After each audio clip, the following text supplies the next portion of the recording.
Dul. Oh, gimana?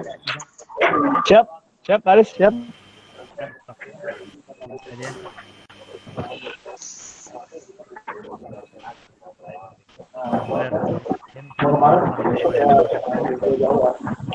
Waalaikumsalam warahmatullahi wabarakatuh. Waalaikumsalam Alhamdulillah. warahmatullahi Assalamualaikum warahmatullahi wabarakatuh. Guru-guru yang tergabung dalam webinar ini yang mudah-mudahan selalu dalam dan kita bersyukur meskipun dalam kondisi saat ini yang tidak memungkinkan untuk kita bertemu langsung, tapi alhamdulillah kita masih bisa bersilaturahmi, masih bisa berkenalan. Mungkin ada yang jauh ya di luar daerah Cirebon ya. Mudah-mudahan ini salah satu bentuk silaturahmi kita yang kita bisa saling mengenal. Bapak Ibu yang saya hormati, untuk kegiatan kali ini insya Allah nanti akan dipimpin oleh moderator kita, yaitu Pak Maulana SPD. Beliau adalah guru SMA 1 Jamblang. Beliau mengampu mata pelajaran sosiologi. Beliau masih muda, masih energik ya. Dan insya Allah bersama beliau nanti akan dipandu terkait dengan kegiatan webinar kali ini. Waktu dan tempat kami persilakan. Silakan Pak Maulana.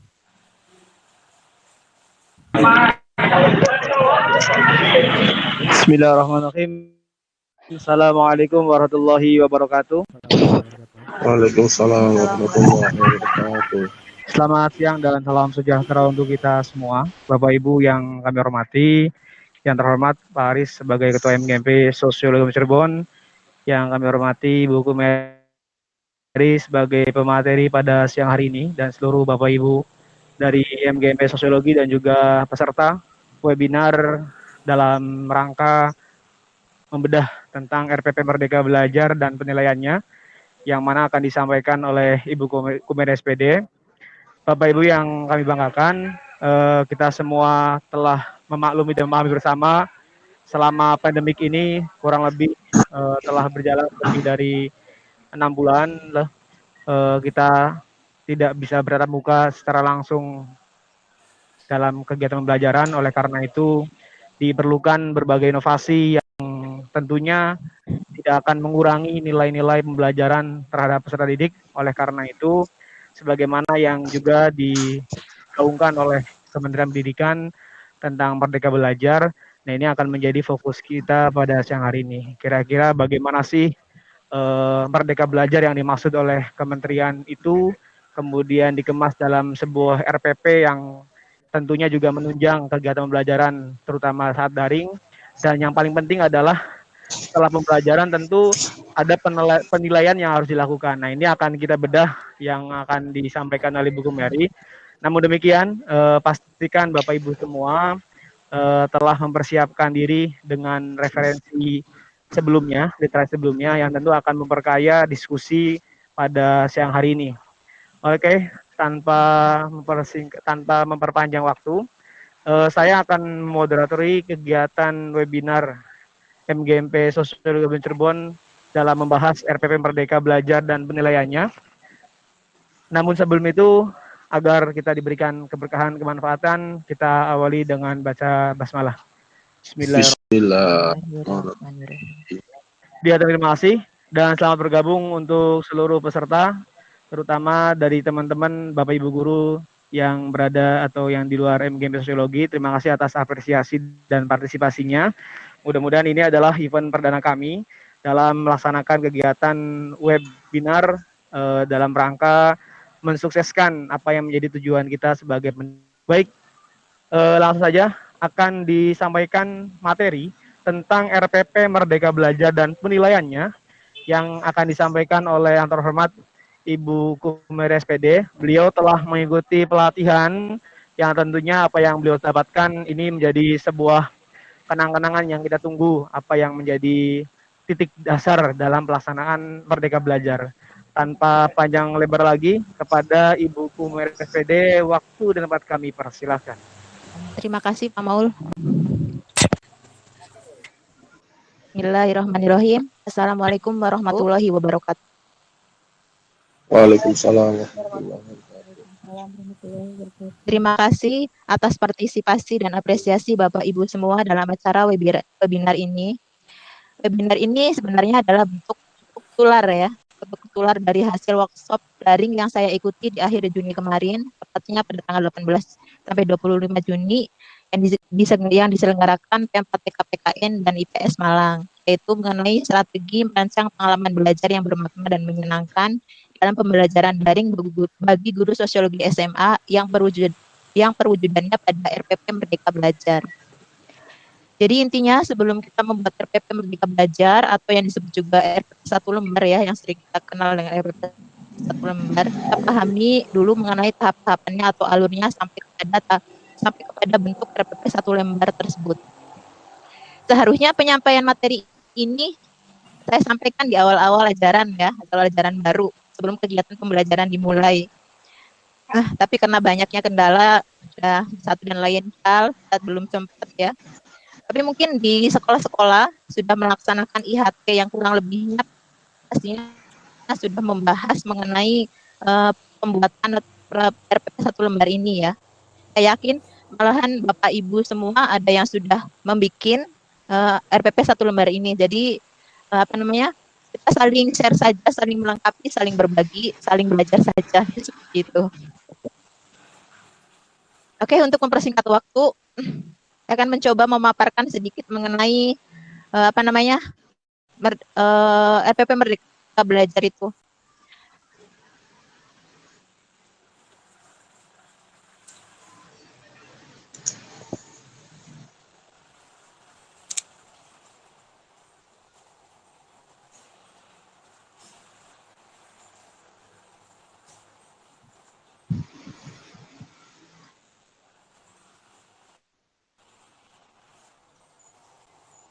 Bagaimana, sudah tampak? Iya, Bu, tampak, Bu. Oke, iya. RPP Merdeka Belajar dan penilaiannya. Merdeka Belajar merupakan program dari Kementerian Pendidikan dan Kebudayaan Republik Indonesia yang dicetuskan oleh Pak Menteri Nadiem Makarim. Merdeka Belajar adalah kemerdekaan berpikir. Esensi kemerdekaan belajar itu harus ada di guru dulu. Tanpa terjadi di guru, tidak mungkin bisa terjadi di murid. Itu esensinya ya. Kemudian disiapkan dalam rencana pelaksanaan pembelajaran atau RPP yang baik. Nah, RPP 1 lembar ini atau RPP Merdeka Belajar ini merupakan bagian dari kebijakan Merdeka Belajar yang digulirkan oleh Kemendikbud ini ya. Dari keempat kebijakan tersebut. Kebijakan Merdeka Belajar dan Kemendikbud itu yang pertama USBN diganti dengan ujian atau asesmen, UN diganti dengan asesmen kompetensi minimum dan survei karakter. Kemudian RPP dipersingkat 1 lembar yang berisi tujuan pembelajaran adalah zona PPDB lebih fleksibel. Itu kebijakan Merdeka Belajar Kemendikbud ya. Jadi RPP itu include di dalam kebijakan Merdeka Belajarnya Kemendikbud gitu loh. Nah, kemudian apa sih esensi dari RPP 1 lembar itu? RPP 1 lembar itu bisa mewakili skenario pembelajaran yang kita terapkan di dalam kelas.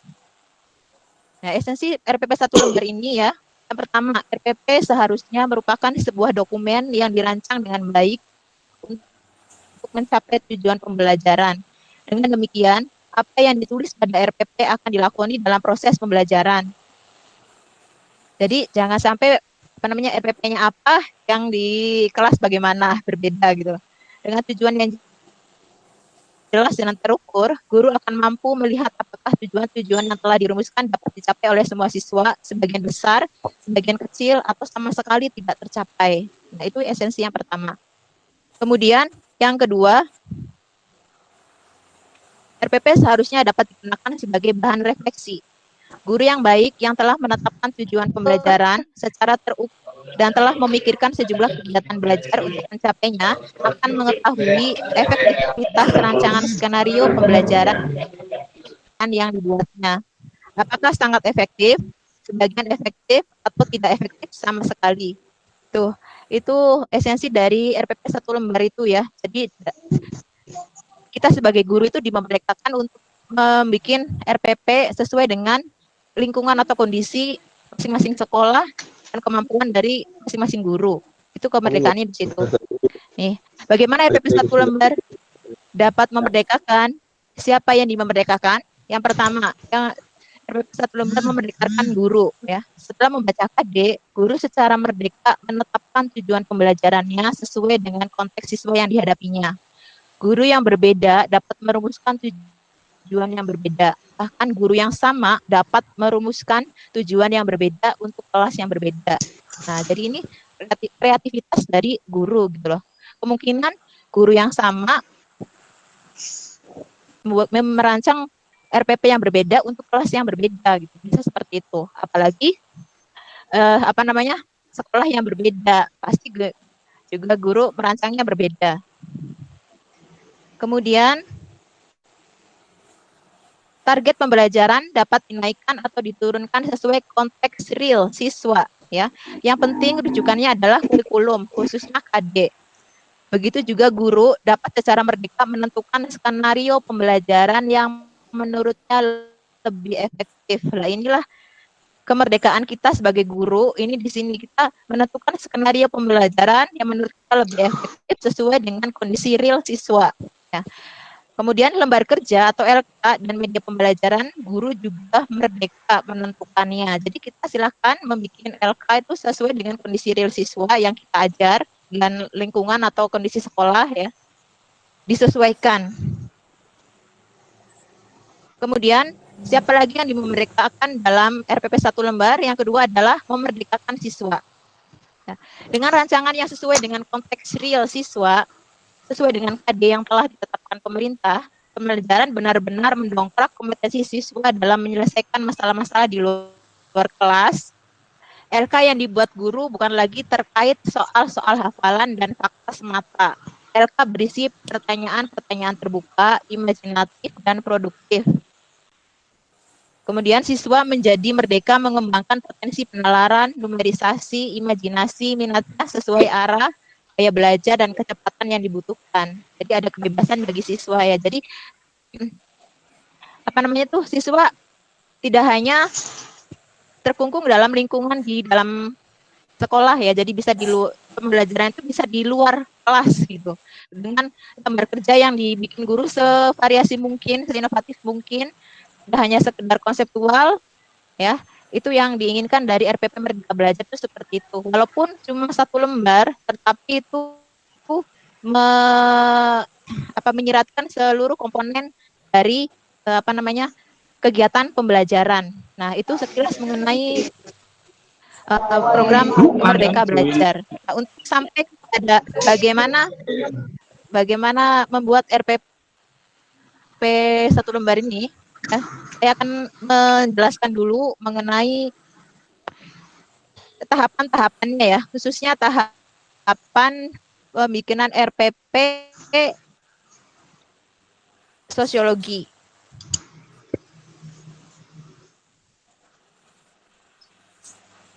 Apakah tampak? Iya. Sudah ya, pembelajaran sosiologi yang bermakna? Judulnya? Iya, betul, Bu. Kelihatan, Bu. Nah, untuk membuat RPP 1 lembar, khususnya RPP sosiologi, yang pertama adalah kita memahami dulu konsep pembelajaran sosiologi yang yang bermakna dalam arti membuat siswa menggali, kemudian yang sesuai yang diharapkan dari esensi RPP 1 lembar atau RPP Merdeka Belajar itu. Kita pahami dulu bagaimana belajar sosiologi yang bermakna dulu. Baru kita bisa membuat RPP yang bisa kita gunakan sesuai dengan kondisi sekolah masing-masing. Ya.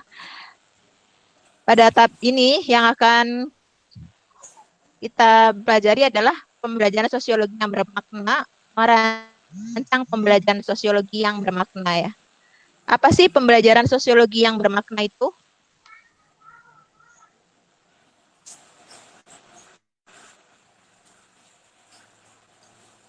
Implementasi pembelajaran sosiologi pada jenjang SMA saat ini masih menghadapi masalah mendasar, yaitu pembelajaran sosiologi yang cenderung mengajarkan doktrin berupa norma, moral, bahkan etika yang sesungguhnya bukan ranah mata pelajaran sosiologi.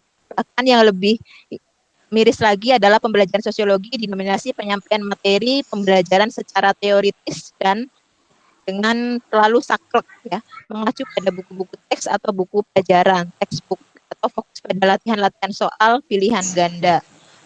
Nah, jadi konsep sosiologi yang dipelajari sebagai sebuah hafalan, pengertian yang cenderung hafalan teori dan konsep mendorong pada terjadinya pembelajaran sosiologi yang pasif di kelas-kelas. Interaksi satu arah dari guru ke siswa menjadi hal yang dominan. Maka tidak mengherankan jika mata pelajaran sosiologi menjadi salah satu mata pelajaran yang kurang diminati karena cenderung disampaikan secara membosankan. Itu ya. Kemudian bagaimana kita membuat pembelajaran yang bermakna untuk siswa biar tidak terkesan membosankan? Pembelajaran yang bermakna itu apa sih? Berdasarkan uraian itu ya, pembelajaran bermakna itu adalah pembelajaran sosiologi yang tidak hanya sebatas transfer informasi dan ilmu pengetahuan saja, namun pembelajaran yang mampu memfasilitasi pembelajar untuk menjadikan pengetahuan itu sebagai sarana transformasi diri. Sebagai sarana transformasi diri.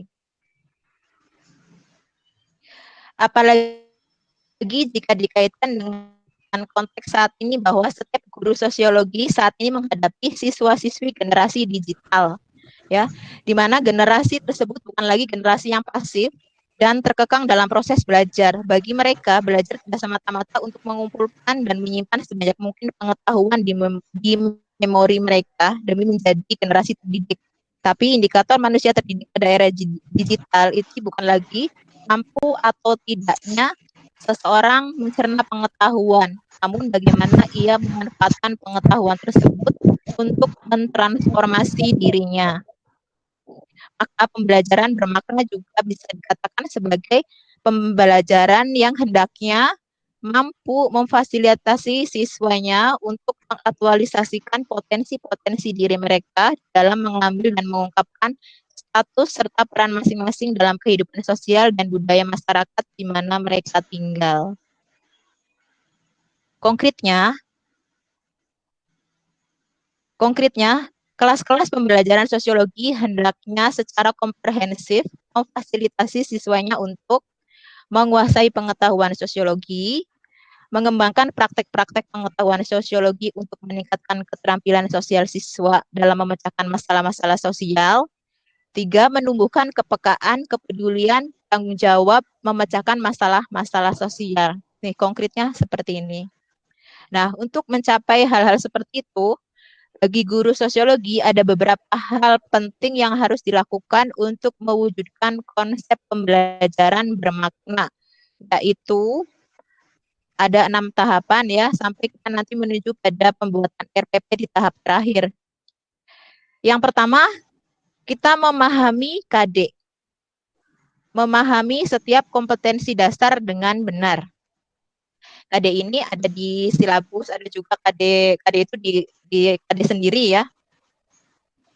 Kompetensi yang akan dicapai melalui pembelajaran sosiologi di SMA dijabarkan dalam kompetensi dasar pelajaran sosiologi SMA di kelas 10, 11, dan 12.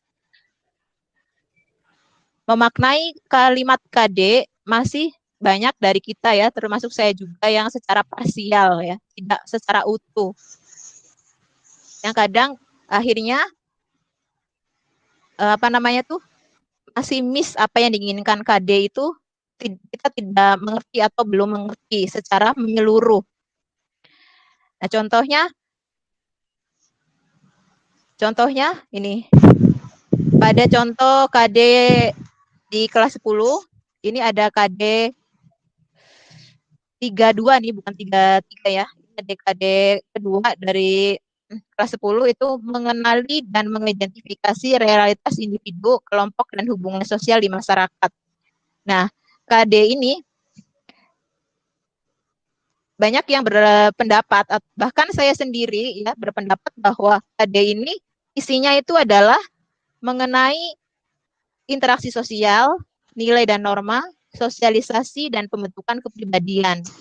Nah, sementara sebenarnya yang diinginkan dari KD ini adalah keterkaitan siswa mengenai dan mengidentifikasi realitas individu, kelompok, dan hubungan sosial dengan sikap mandiri dalam memposisikan diri dalam pergaulan sosial di masyarakatnya itu justru terabaikan. Kadang kita fokusnya pada itu KD ini. Bapak Ibu sama apa atau tidak ya? Fokusnya pada itu, pada interaksi, nilai, norma, sosialisasi gitu. Nah, sehingga apa yang diinginkan dari KD ini malah kita terabaikan gitu. Ini kita harus benar-benar memahami KD ya. Kemudian tahap yang kedua adalah mengembangkan indikator pencapaian kompetensi atau IPK yang sesuai untuk mencapai KD. Ya. Mengembangkan IPK atau indikator pencapaian kompetensi.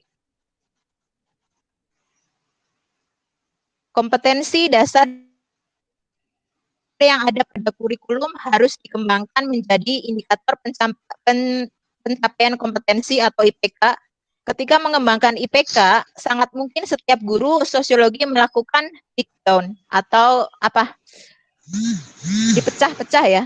KD menjadi IPK yang berbeda-beda. Masing-masing guru akan mempunyai strategi yang berbeda dalam mengembangkan IPK sebagai tangga untuk mencapai tujuan pembelajaran atau mencapai ketercapaian atau ketuntasan KD. Hal ini karena dalam mengembangkan IPK perlu menyesuaikan dengan karakter siswa, situasi dan kondisi sekolah, dan juga kemampuan guru itu sendiri. Nah, jadi IPK kemungkinan juga setiap guru, setiap sekolah mungkin berbeda juga pengembangannya ya. Tapi yang jelas intinya kita harus mencapai KD itu, walaupun nanti bidonnya mungkin bermacam-macam dari bidon KD ini dari beberapa IPK yang mungkin ada yang bisa 6, bisa 5, bisa 4 ya, tergantung dari kita membreakdownnya itu, tergantung dari kondisi sekolahnya juga. Ini kayaknya kurang begitu pas ya, mungkin kita tidak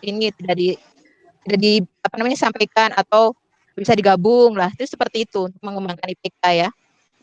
Jadi itu tergantung dari kondisi sekolah dan kemampuan guru serta karakter siswa itu sendiri.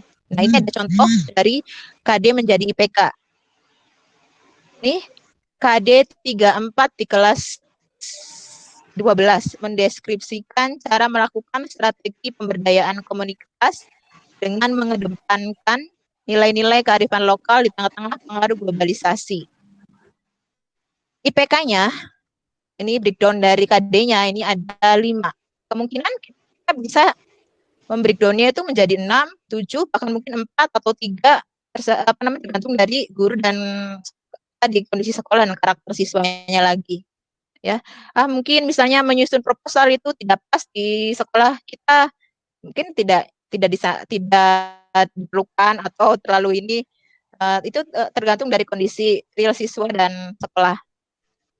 Nah, ini breakdown KD menjadi IPK ya.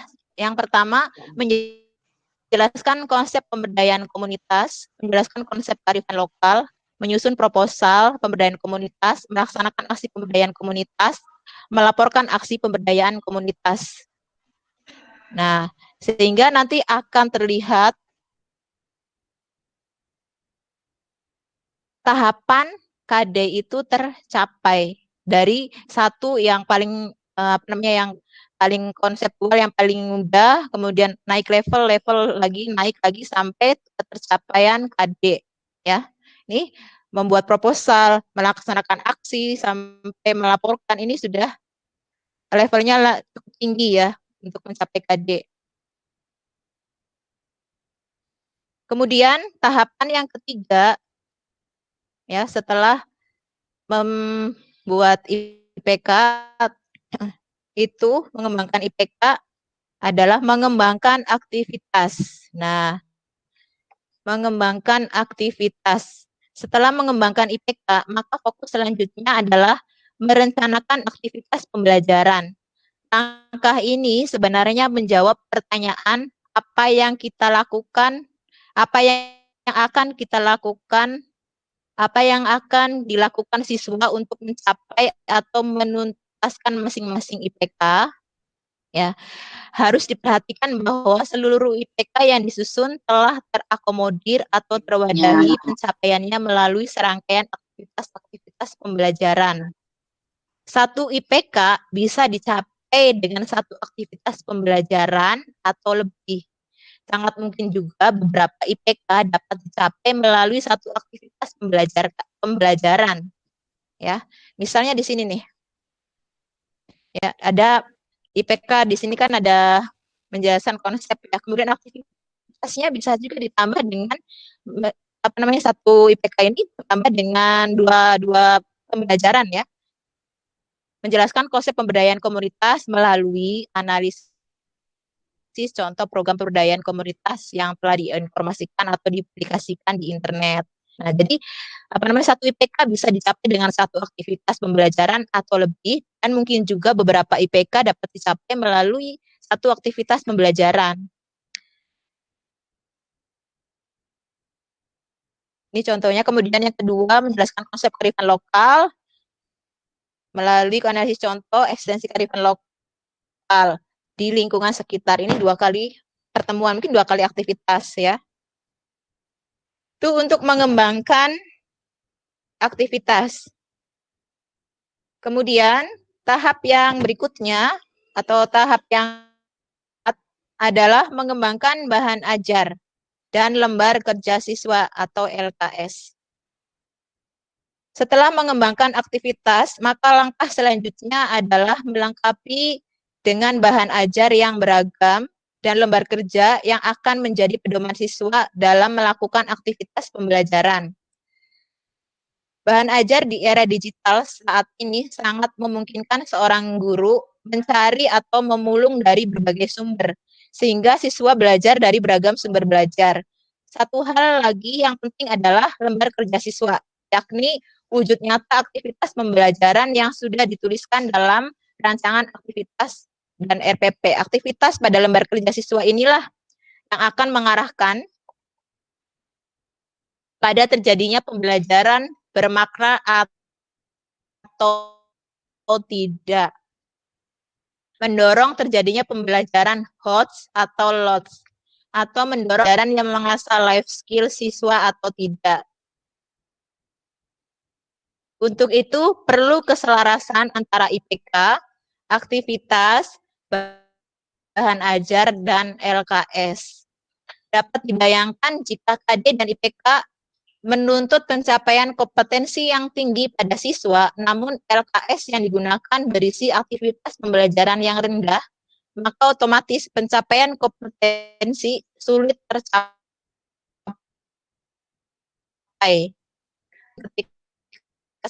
Ketika seorang guru sosiologi ingin mewujudkan pembelajaran bermakna. Nih. Jadi LKS juga yang menentukan apakah pembelajaran kita itu kategori HOTS atau LOS ya.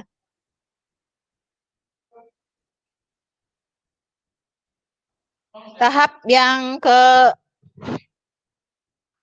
kelima adalah mengembangkan instrumen penilaian.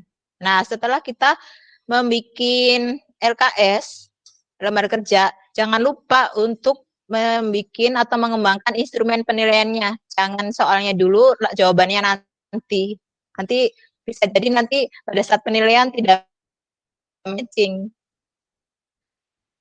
Ini mengembangkan instrumen penilaian.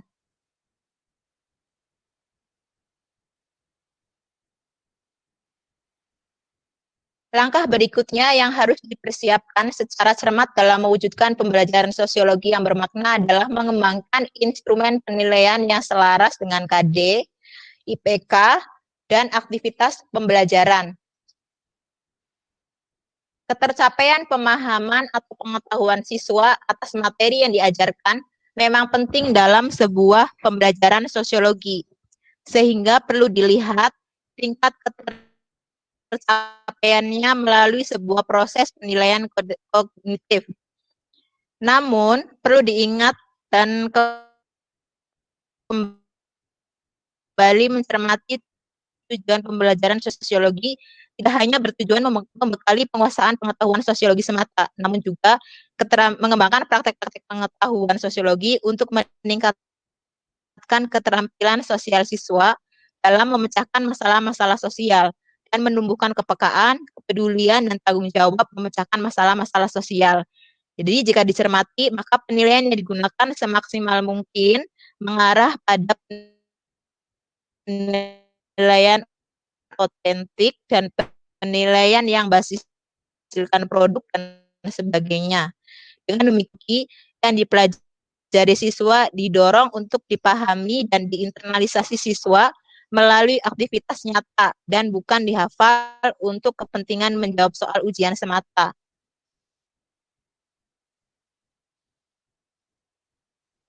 Kemudian, ini contohnya ya, IPK menjelaskan konsep dan komunitas aktivitasnya. Kemudian penilaiannya non-tes berupa penilaian produk. Instrumennya lembar kerja siswa dan rubrik penilaian produk ini nanti terlampir ada ya penilaian dan LKS-nya. Kemudian yang terakhir adalah mengembangkan RPP. Nah, setelah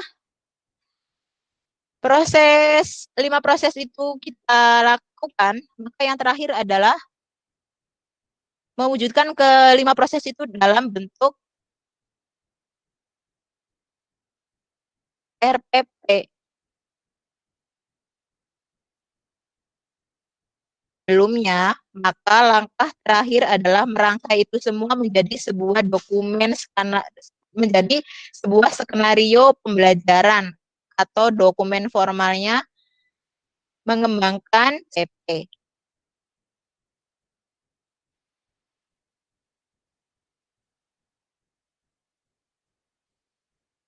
KD, IPK, dan aktivitas pembelajaran menjadi acuan dalam menentukan model pembelajaran yang akan diterapkan, sumber atau bahan ajar dan media pembelajaran yang dibutuhkan, teknik penilaian yang akan digunakan, dan instrumen penilaian yang harus disiapkan.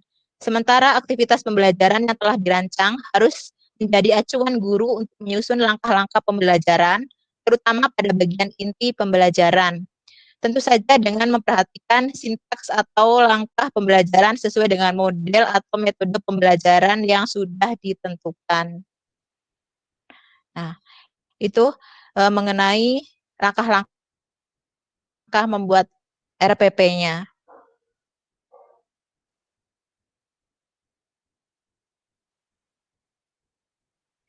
Untuk lebih jelasnya, saya tampilkan mengenai RPP-nya saja ya.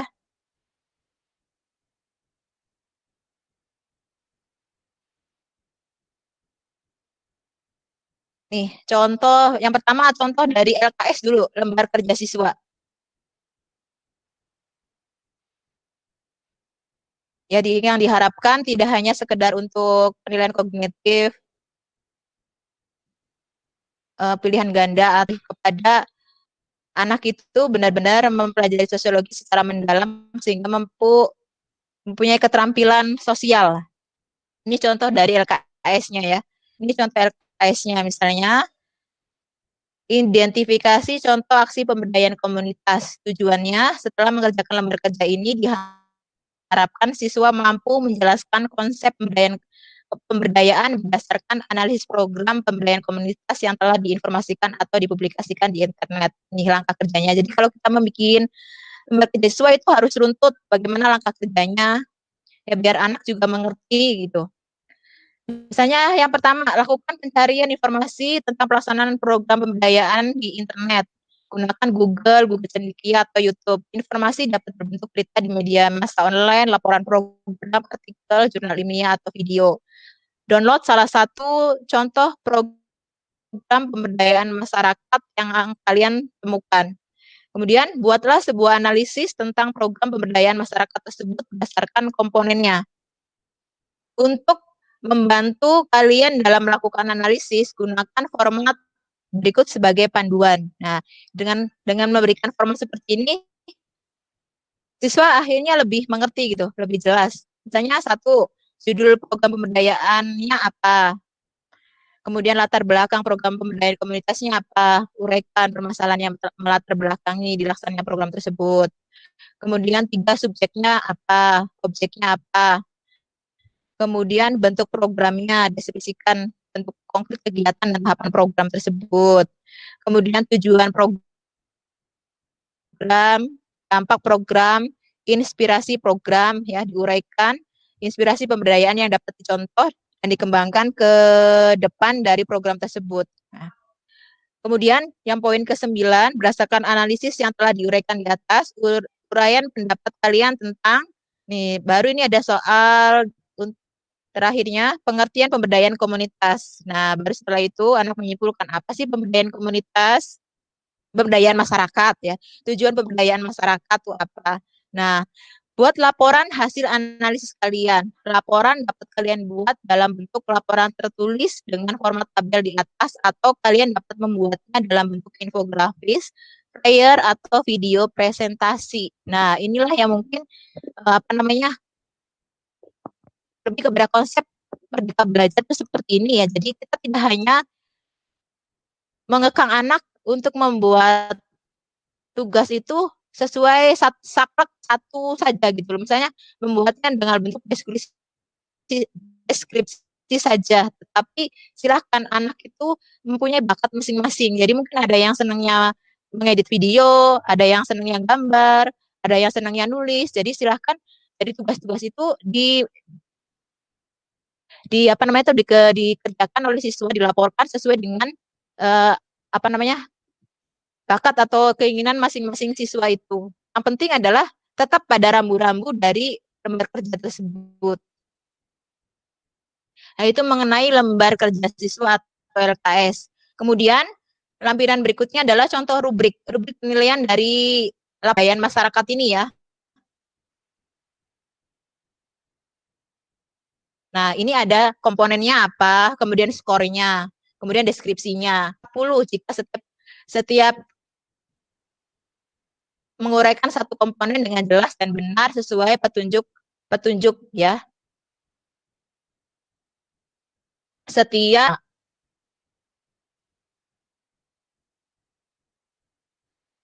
kemudian ketepatan memilih contoh program pemberdayaan. Skornya ada yang 15, ada yang 10, ada yang 5, tergantung dari jawaban siswa dan jelas sumbernya. Skor 10 jika contoh yang dipilih merupakan program pemberdayaan sesuai namun tidak jelas sumbernya. Jadi seperti itu, yang semuanya itu kalau kita jumlahkan skor itu menjadi 100 skor maksimalnya.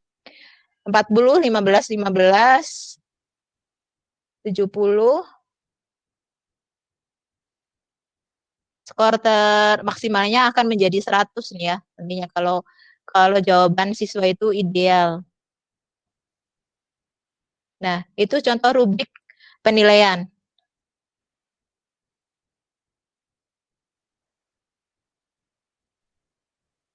Kemudian berikutnya adalah lampiran contoh RPP.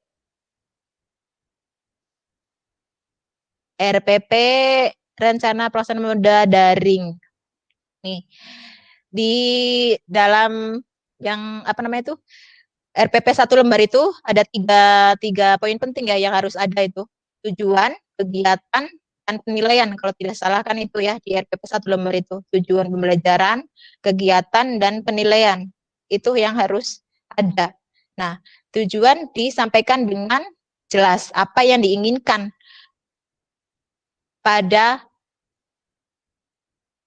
pembelajaran saat itu gitu loh. Tujuan dideskripsikan dengan tepat. Contohnya melalui kegiatan membaca modul dan mengerjakan lembar kerja, siswa mampu mendeskripsikan konsep pemberdayaan komunitas berdasarkan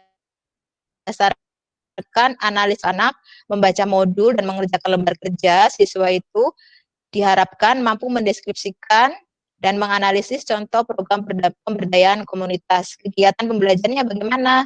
Ini yang metode daring ya, RPP daring ya. Guru share materi melalui WA Group 1 hari sebelum jadwal siswa mempelajarinya.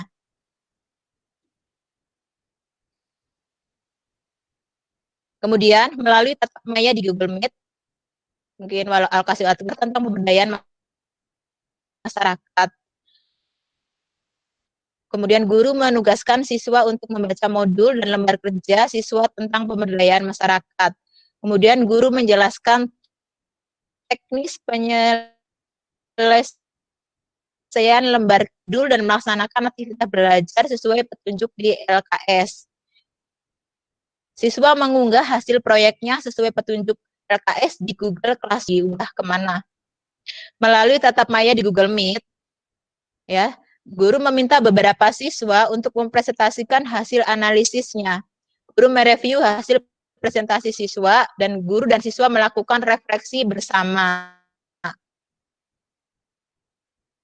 Nah, ini kegiatan pembelajarannya dalam mode daring seperti ini. Jadi kita bisa in on in ya, bisa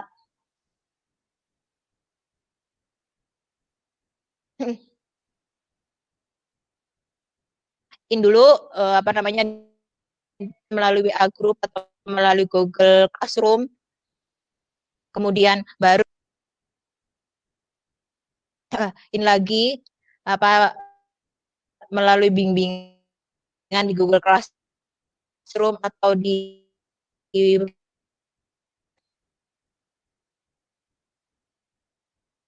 Nah, kemudian model dan sumber pembelajaran. Model pembelajarannya inquiry ya. Bahan atau belajar berbasis internet. Kemudian classroom. Nah, ini penilaiannya. Penilaiannya teknik dan bentuk penilaian non-tes berupa penilaian produk. Instrumennya adalah LKS dan rubrik penilaian produk. Nah, ini mode RPP mode daring 1 lembar. Tapi sebelum mencapai 1 lembar ini ada beberapa tahapan yang harus kita lalui kan, dari mulai membuat LKS dan rubriknya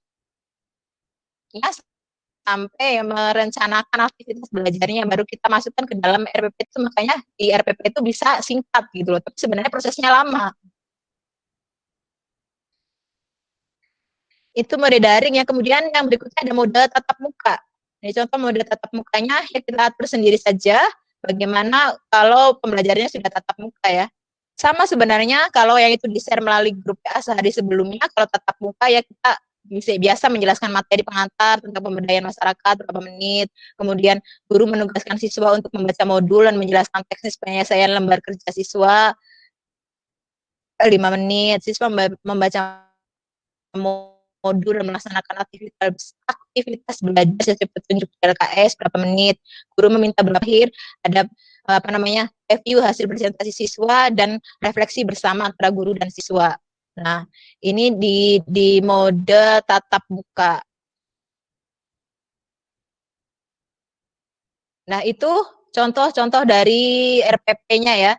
Mungkin bagaimana pada tahapan membuat RPP 1 lembar ini. Yang pertama saya ulang saja ya. Dari tahapan awalnya. Yang pertama mengembangkan IPK dan aktivitas belajar. Ini tahapannya. KD kita tentukan di apa? Kita ambil tadi apa? Ya. Kemudian KD itu di breakdown menjadi IPK. IPK indikator pencapaian kompetensinya. Ini tadi saya sudah jelaskan kalau IPK itu mungkin bisa dari 1 KD itu bisa 5 IPK, bisa 4 IPK tergantung dari kondisi real siswa dan sekolah atau kondisi guru juga. Jadi yang terpenting adalah bagaimana KD itu tercapai, IPK-nya mau dibikin berapa ya, yang penting KD itu tercapai. Tapi juga dilihat kalau sekarang lebih baiknya sih kita mempersingkat KD itu, mempersingkat tetapi tetap mengikuti rambu-rambu gitu loh ya. mempersingkat dalam arti yang misalnya yang hanya konseptual atau pemahaman konsep ya kita bisa gabungkan atau apa namanya bisa jadi yang inti-inti dari KD itu yang lebih kita dalam lagi atau yang kiranya masuk ke jenjang yang lebih tinggi apa namanya itu yang lebih tinggi seperti analisis itu bisa kita alokasikan waktunya lebih banyak dan materinya mungkin lebih diperdalam dengan rancangan lembar kerja yang tentunya lebih host ya yang mengarah pada ke pembelajaran siswa yang lebih host ya. Ini contohnya IPK di KD 31 kelas 11 ini IPK-nya diberikan ada 4 aktivitasnya bagaimana ya mengidentifikasi mungkin masih level biasa ya kemudian mengklasifikasi lebih sedikit rumit kemudian ini apa namanya di bagian paling terakhir. Nah, untuk jumlah pertemuannya tinggal kita atur saja. Misalnya kalau misalkan kita mau membuat RK-nya yang host-nya di mana, lembar kerjanya, ya kita pilih saja di mana kira-kira yang materinya memang harus perdalam atau materinya memang susah, ya di jumlah pertemuannya kita yang mana gitu loh yang diperbanyak. Jangan sampai nanti kita salah hitung waktu ya, ini harus dihitung juga lokasi waktunya. Kemudian apa namanya? Nah, kita buat LK-nya setelah IPK diberikan, aktivitas dibuat, kemudian kita membuat LK dan mengembangkan bahan ajar. Kalau bahan ajar sih, mungkin kalau misalkan anak-anak sudah memiliki buku paket, kita tinggal tambahkan slide, makalah, atau apa namanya informasi tambahan dari internet ya kita bisa masukkan materi dari yang kita dapat dari internet ke apa sih alamatnya kita informasikan ke siswa ini loh silahkan dibaca dari internet atau video atau apalah ya, kalau anak-anak sudah memiliki buku paket tinggal tambahan saja kemudian LK-nya kita bikin karena tadi saya ambil yang terbanyak waktunya adalah klasifikasi ragam kelompok sosial di lingkungan sekitar maka lembar kerja yang saya bikin adalah IPK kedua ya tapi sebenarnya ini berkemungkinan sama juga misalnya yang menganalisis sikap partikularisme ini juga sebenarnya menganalisis bisa lama juga kalau kita mau membuat RK-nya yang lebih hots ya itu bisa dideskripsikan ini setiap guru pasti akan memiliki pemikiran yang berbeda ya mana yang akan diperdalam atau LK yang dibikin apa namanya itu yang hots ya itu pasti guru memiliki apa namanya pandangan yang berbeda-beda dari setiap adik dan pemikiran yang berbeda-beda juga. Ini contohnya lembar kerjanya yang menurut saya ini sudah masuk tidak hanya pemahaman konsep tapi mereka lebih menemukan ya.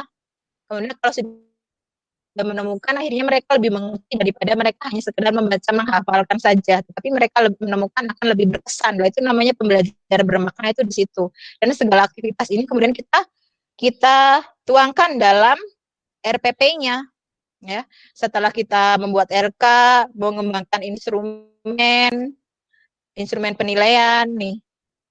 Instrumen penilaiannya, kemudian skenarionya. Nah, skenarionya dulu kita bikin ya sebenarnya ini nanti akan masuk ke RPP sih.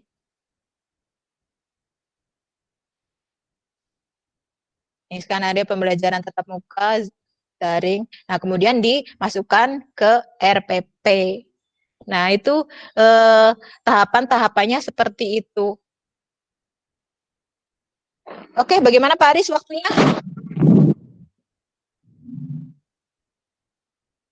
Halo? Baik, Bu Gumeri, terima kasih. Nanti akan kita banyak ke sesi tanya jawab kali ya. Iya. Baik. Stop sharing dulu ya. Terima kasih. Ya. Ya, nanti sharing dulu aja. Jangan itu dulu, nanti belum closing statement.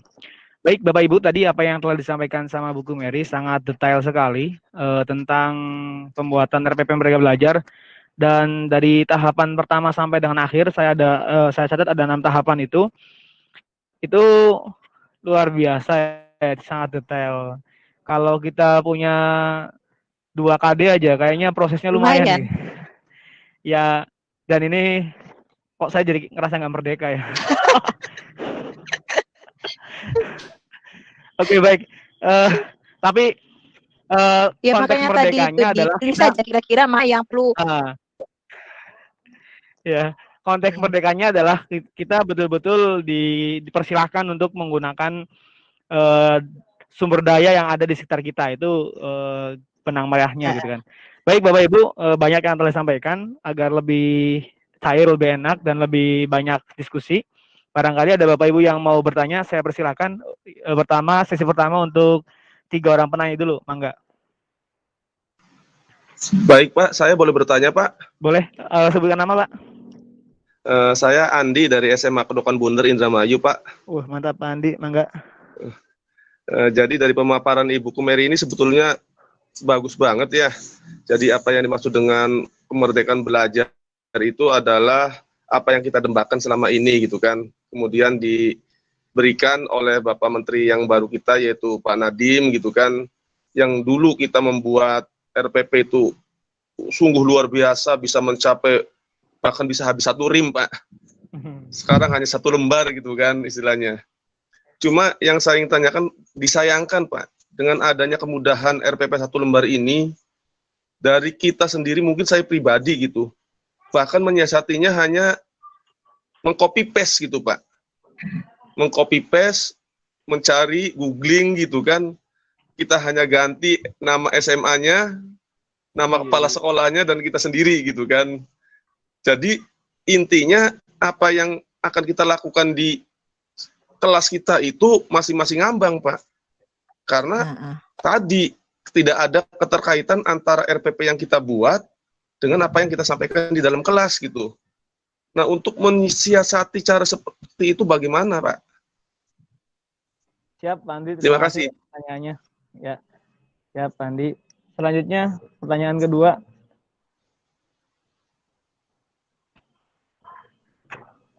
Saya Pak.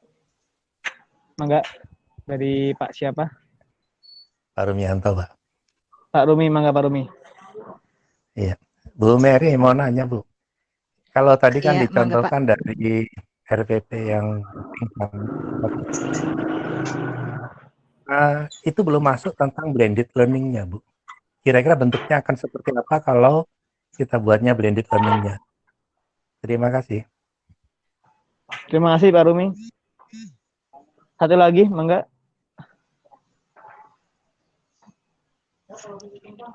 Ada lagi yang mau bertanya atau cukup dulu? Baik, kalau tidak ada, dicukupkan dulu. Silakan Bu Kumeri, pertanyaan pertama dari Pak Andi dari Kedokan Bunder Indramayu. Terima kasih Pak Andi telah bergabung dengan MGMP Sosial Cirebon. Ya, sama. Ini fenomena yang sangat nyata gitu. Mungkin pelakunya di antara saya. Gitu. Bagaimana Bu Kumeri? Untuk mensiasati gitu. Iya. Kalau copy paste tapi tetap sinkron, gimana caranya? Ini ya, yaitu jadi gitu. Apa namanya tuh nanti esensi dari pembikinan RPP 1 lembar itu bias lagi kalau sudah seperti itu. Ya. Jadi kalau kita hanya sekedar copy paste, tidak melakukan atau membuat sendiri, nanti RPP 1 lembar akan bias lagi. Nanti pembelajaran tidak akan merdeka lagi. Yang akan terjadi seperti itu. Jadi harusnya ya kita mau berusaha sendiri. Kita yang tahu kondisi real siswa seperti apa, kondisi sekolah kita bagaimana, kondisi saya pribadi sebagai guru juga seperti apa. Yang tahu kan kita ya. Jadi ya itu kemerdekaannya itu sebenarnya di situ gitu loh. Silakan guru itu membuat rancangan pembelajaran yang sesuai dengan kondisi-kondisi seperti itu gitu. Nah, kalau misalkan pada akhirnya hanya copy paste, kita meng-googling, ya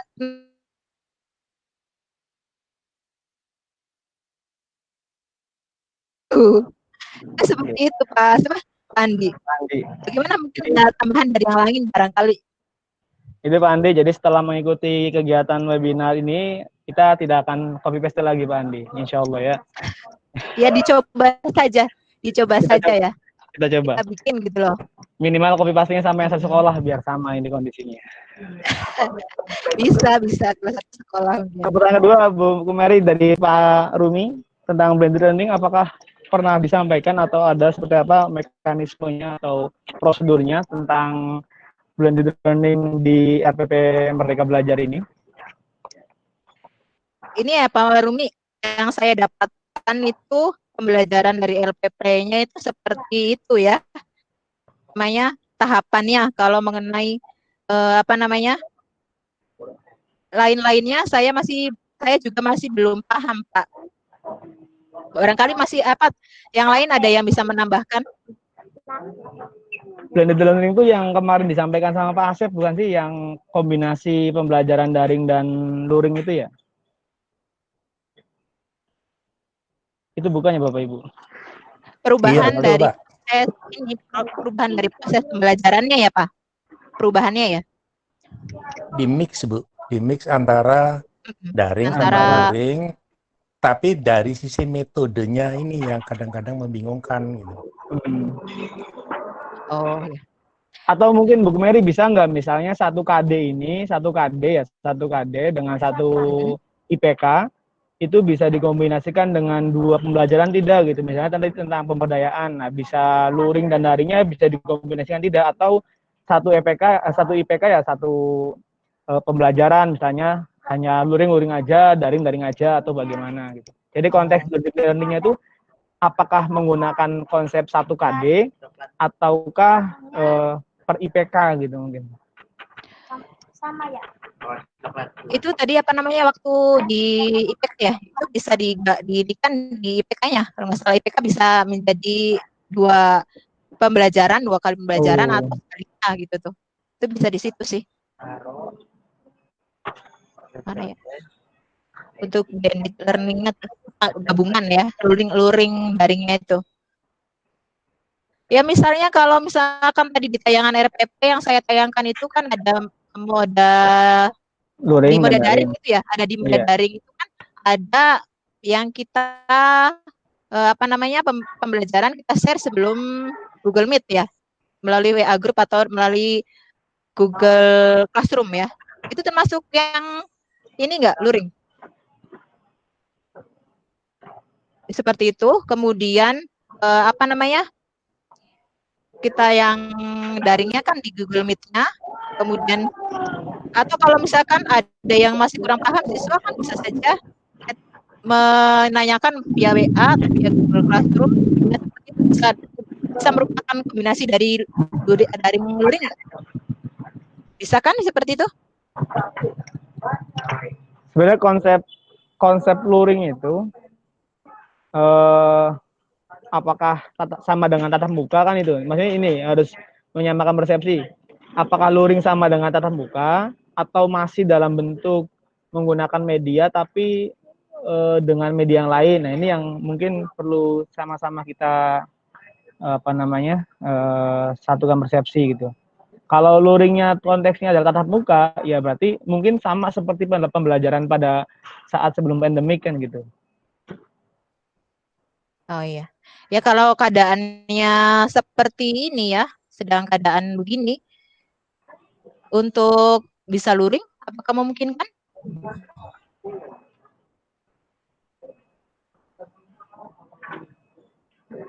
Baik Pak Rumi, bagaimana Pak Rumi dengan apa yang disampaikan sama Bu Mary? Yang jelas apa yang disampaikan sama Bu Mary, bahwa pembelajaran utamanya adalah pembuatan RPP Merdeka Belajar ini lebih pada tahapan-tahapan dari mulai memahami setiap KD sampai dengan mengembangkan RPP sendiri. Terkait dengan blended learning tentang perpaduan antara luring dan daring, mungkin dikembalikan pada mengembangkan aktivitas belajar tadi dengan bahan ajar atau LKS yang digunakan. Mungkin itu sementara, barangkali ada yang belum puas nanti bisa disampaikan setelah pertanyaan sesi berikutnya. Baik, saya buka sesi kedua untuk dua orang penanya lagi. Ada yang mau bertanya lagi, silakan. Kalau tidak, saya bertanya. Assalamualaikum, bisa saya tambahkan sedikit? Mangga Bu Vivi. Waalaikumsalam, mangga. silakan.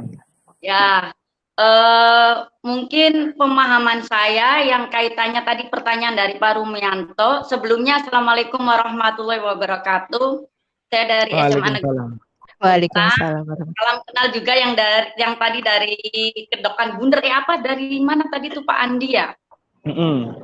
Yang learning itu kan perpaduan mix antara daring dan luring. Artinya mungkin penangkapan metode pemberian ke siswanya ketika misalkan tentang kelas 12 tentang perubahan sosial, kemudian ada mengirimkan YouTube tentang harus ditonton oleh peserta didik berkenaan dengan video perubahan sosial. Kemudian berarti itu kan penyampaiannya daring, tapi kemudian luringnya nanti di situ ceritanya setelah nanti amati, kalian tulis, komentari, mungkin seperti itu gitu. Jadi blended learning itu kalau murni daring kan langsung apa yang seperti tadi misalkan Ibu Mary ini kan berarti daring gitu kan. Nah kalau blended learning itu nanti ada dicampur dengan penugasan selanjutnya, jadi tidak harus dalam waktu bersamaan atau waktu itu harus mengerjakannya gitu loh. Jadi ada tempo waktu bisa dilanjutkan di lain waktu atau lain hari gitu loh. Seperti itu mungkin penanggapan saya yang berkenaan dengan blended learning. Terima kasih Bu Vivi atas tanggapan dan juga pendapatnya. Pemahaman saya agak salah gitu loh. Selama ini pemahaman saya begitu gitu. Ada yang salah Bu? Contoh, ketika perubahan sosial, kalian lihat ini, saya misalkan di WA, itu kan kirim video tentang perubahan sosial dari tahun ke tahun gitu kan, apakah transportasi, berkenaan dengan pasar dan lain sebagainya. Kemudian nanti kalian silakan di LKS itu ada berbagai macam pertanyaan-pertanyaan, silakan dikerjakan dari setelah kalian menonton video tersebut. Kalau menurut saya begitu, antara mix gitu. Kalau daring kan harus ketika itu waktu serentak, kemudian dibatasin, sudah selesai itu daring menurut saya begitu. Terima kasih itu saja.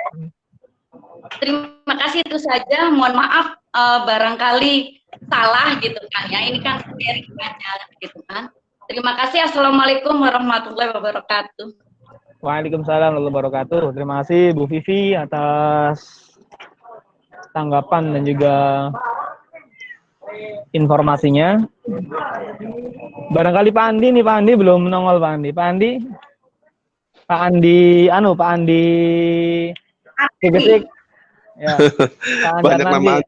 Ada dua Andi. Sama-sama sih, kelihatannya hampir mirip.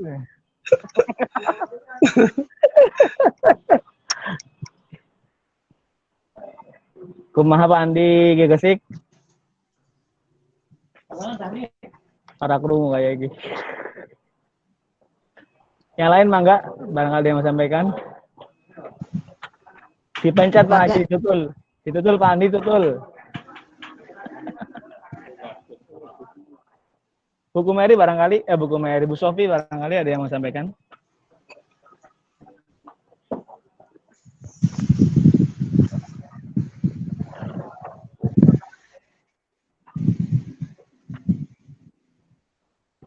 Bagaimana?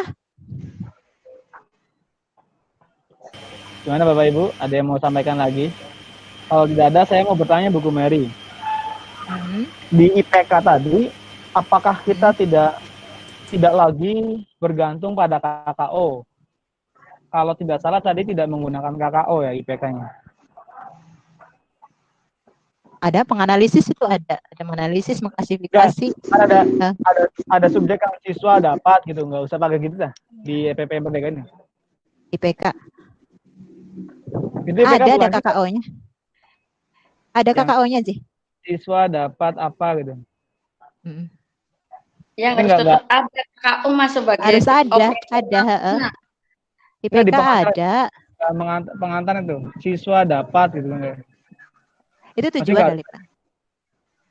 Oh, itu tujuan itu ya. Itu audien Pak Maul. Oh iya. di Ada audiens. Pak, kalau mengidentifikasi, mengklasifikasi, menganalisis itu Oke, ya. maunya kan Oke. Siap. ada. Ya, betul. Oh, sudah Bu Masih ya. ada. Ah. Oke, thank you. Berarti lagi ngopi tadi. Kopinya ini kayaknya apa time nih enak banget. Mangga Bapak Ibu yang mau lagi mau nyampaikan. Pak Andi Ya, Gegesik. silakan sharing. Menunggu nih. Mana Andi saya nih? Mungkin tadi yang Bu. ditanyakan pemolannya tuh ABCD itu ya, Iya, betul Bu, betul. ABCD itu. Di sini belum nampak sih, atau memang nggak apa-apa nggak pakai gitu, Bu? Kan merdeka Bu ya. Iya, merdeka. Iya, karena Jadi merdeka misalnya ya. siswa dapat gitu kan mengidentifikasi apa dengan baik gitu ya, biasanya seperti itu. Tapi yang saya dapatkan kemarin di HT kemarin sih itu tidak jadi masalah gitu, hanya Pak Asep ya, Pak Asep yang mengisi waktu itu nggak masalah, hanya katanya kalau tetap dipakai itu akan lebih baik gitu, seperti itu, karena beliau kan mengisi sebelumnya ya mengenai bagaimana membuat RPP yang baik, termasuk yang ABCD seperti itu. Jadi beliau juga berharap itu tetap dipakai. Dan menurut saya sih sah-sah saja ya, itu mau dipakai mungkin menjadi lebih jelas gitu, itu nggak masalah sih. Kan merdeka ya. Soalnya di pertanyaan pedagogik SKB. Tapi kalau di sini kelihatannya belum kelihatan ya Bu Mary ya. Apa tuh yang ABCD-nya, yang tujuannya ya lah. Ya nanti dilengkapi saja. Itu apa namanya? Ya mungkin lebih baik lagi kalau ABCD-nya dipakai. Ya, walaupun merdeka tetapi merdeka yang beraturan ya. Iya. Merdeka tapi merdeka yang beraturan.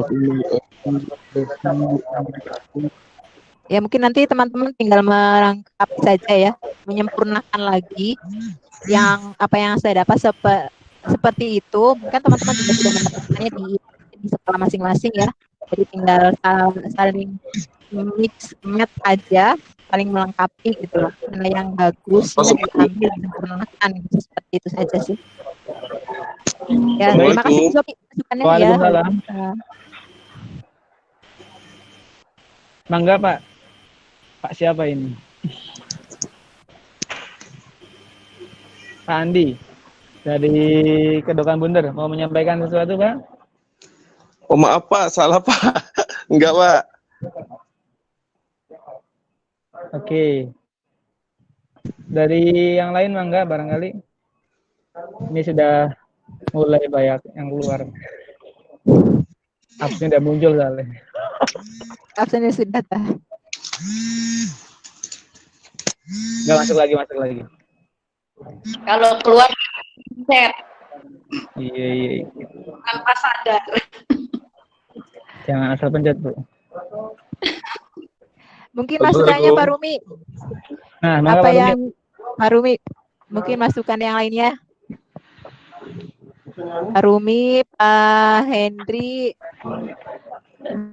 atau Bu Aning di sekolahnya sudah IHT kan, mungkin apa masukannya? Kalau saya sih masukannya itu aja Bu, RPP-nya di-share aja di grup gitu. Oh iya.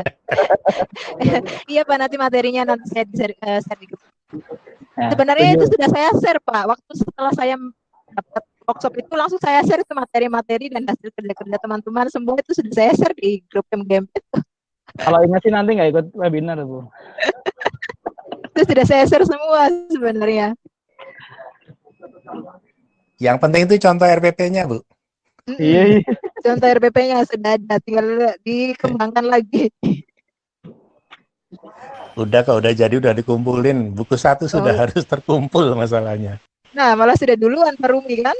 Bukan kan perlu perbandingan gitu loh. Kadang-kadang kita kebingungan itu punya saya ini bener nggak ya? Gitu. Jadi butuh pembanding. Sebetulnya prinsipnya sih itu. Nggak ada yang benar, nggak ada yang salah Pak. Yang salah kalau yang nggak bikin.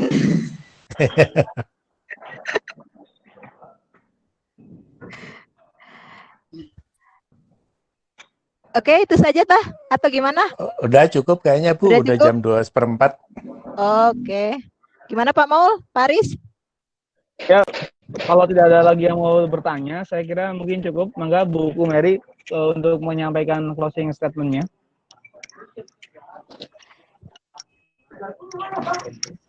Oke, terima kasih ya.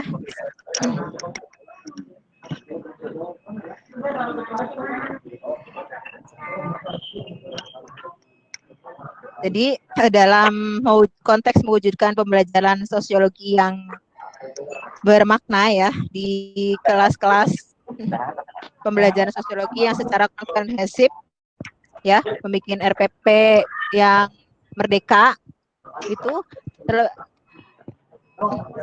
untuk membuat RPP Merdeka Belajar itu ya diperlukan tahapan atau pengertian untuk mewujudkan pembelajaran sosiologi yang bermakna terlebih dahulu ya, sehingga akan diperoleh pembelajaran sosiologi secara komprehensif yang memfasilitasi siswa untuk belajar dengan praktek untuk dapat menemukan kepekaan, kepedulian, dan memecahkan masalah-masalah sosial. Itu ya, jadi RPP Merdeka Belajar itu adalah rancangan pembelajaran yang dibikin oleh kita untuk kita ya sesuai dengan kondisi real kita ya. Jadi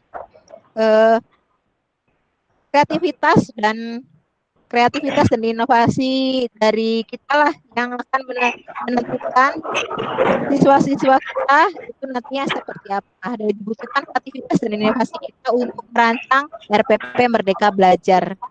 Itu saja sih. Cukup, Bu Mary? Cukup. Baik, terima kasih banyak atas penyampaiannya luar biasa oleh Ibu Hukum SPD tentang RPP atau pembelajaran bermakna di RPP Merdeka Belajar dan penilaiannya. Banyak hal yang kita dapatkan dari awal sampai akhir tadi.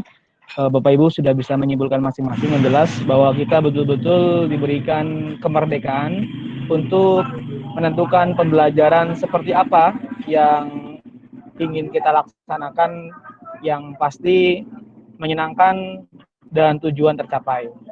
Dan kami juga menyampaikan terima kasih kepada Bapak Ibu terutama yang berada di lingkungan MGMP Sosial Cirebon, ada Pak Andi dari Padukan Bundar atas partisipasinya. Dan jangan lupa Bapak Ibu yang ikut webinar hari ini untuk mengisi presensi yang telah disediakan di kolom komentar untuk diisi dan sesuaikan dengan apa yang ada di dalamnya. Ini menjadi satu catatan yang akan dijadikan sebagai syarat terbitnya e-sertifikat. Dari saya, mohon maaf apabila ada kata-kata yang berkenan. Terima kasih atas perhatiannya. Saya kembalikan ke Pak Aris. Terima kasih Pak Aris.